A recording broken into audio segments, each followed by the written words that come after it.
Assalamualaikum warahmatullahi wabarakatuh. Yang kami hormati Bapak Junaidi Abdillah selaku dosen pengampu mata kuliah Hukum Pembiayaan Syariah.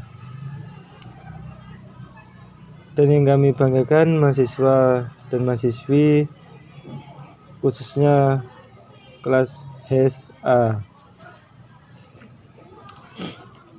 Perkenalkan, kami dari kelompok 7 akan mempresentasikan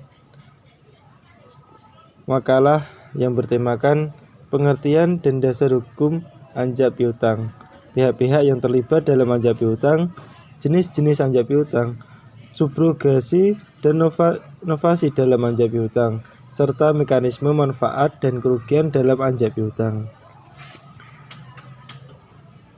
Yang akan dipresentasikan oleh pemateri pertama yaitu Saiful Ikram dan pemateri kedua yaitu Erika Fitri. Dan sebelumnya perkenalkan, nama saya Imam Syafi'i, saya selaku sebagai moderator. Pemateri pertama Saiful Ikram, waktu dan tempat kami persilakan.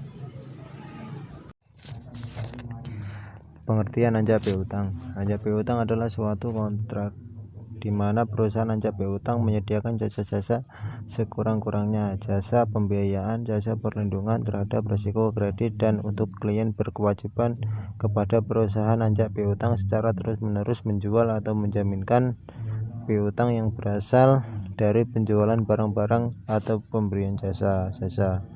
Dasar hukum anjak piutang. 1. Pasal 6 huruf 1 Undang-Undang Nomor 7 Tahun 1992 tentang Perbankan.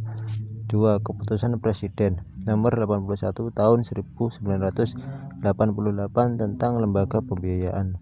3. Keputusan Menteri Keuangan Nomor 468 KMK 017 Tahun 1998 tentang penentuan dan tata cara pelaksanaan lembaga pembiayaan.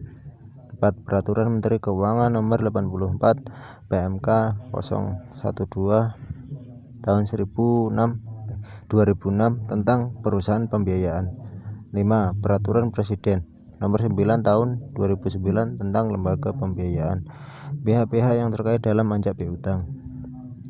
A. Perusahaan anjak piutang. Faktor. B. Klien.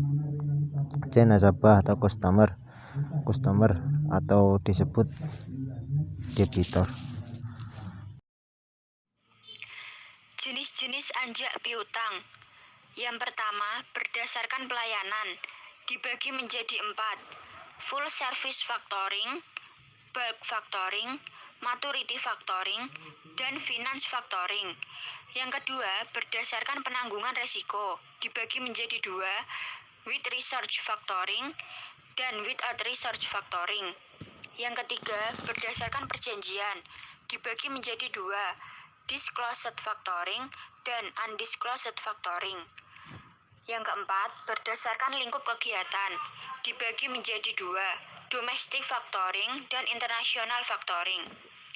Selanjutnya, mengenai subrogasi dan novasi dalam anjak piutang. Subrogasi adalah perpindahan hak kreditur kepada pihak ketiga, di mana pihak ketiga tersebut melakukan pembayaran harga piutang yang bersangkutan kepada pihak kreditur.